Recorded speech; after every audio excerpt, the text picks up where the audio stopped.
It's my pleasure this morning to introduce Tanika Inlaw. She is the outgoing president of the NAACP, and she's got an important announcement about what she's been doing. The NAACP is the nation's oldest and largest civil rights organization, founded in 1909. The mission is to ensure the political, educational, social, and economic equality of rights of all people and eliminate racial hatred discrimination. In 2008, the new NAACP leader, Benjamin Todd Jellis, kicked off his tenure registering every last voter with Upload to Uplift on Web 2.0. The latest tool in the NAACP voters empowerment, and he said the NAACP has a history of transforming this country's and its traditions, and we will transform the electoral process. We can do it by registering every last voter, verifying every last voter, mobilizing every last vote, protecting every last voter, and ensuring every last vote is counted.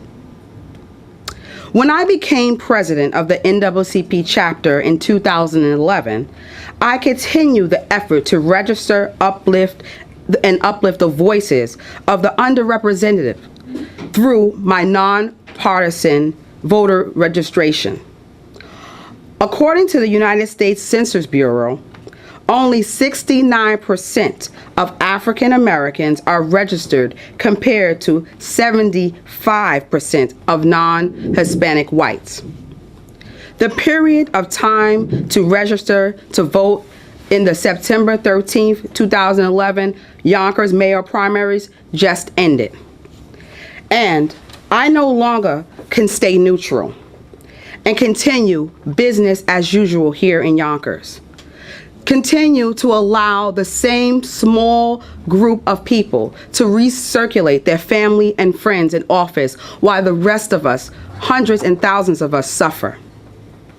So now it's time for me to move from nonpartisan to partisan, to elect the person who is the most, will improve Yonkers the most, improve the education for kids, and provide good paying jobs for the members in our community.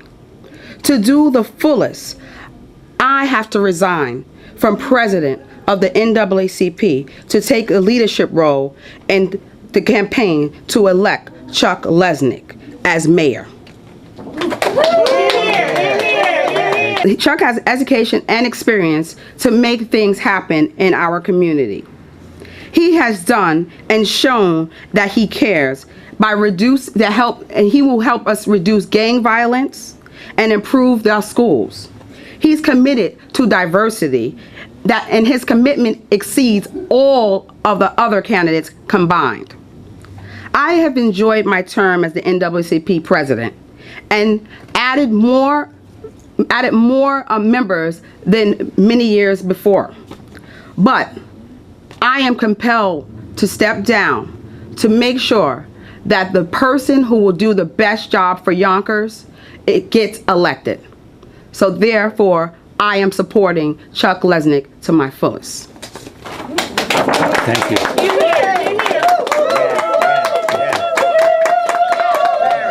I'm really very humbled and honored. It's not often that somebody takes a personal sacrifice, giving up a leadership position in a nonpartisan organization to take a leadership position in a very partisan effort to try to transform this city.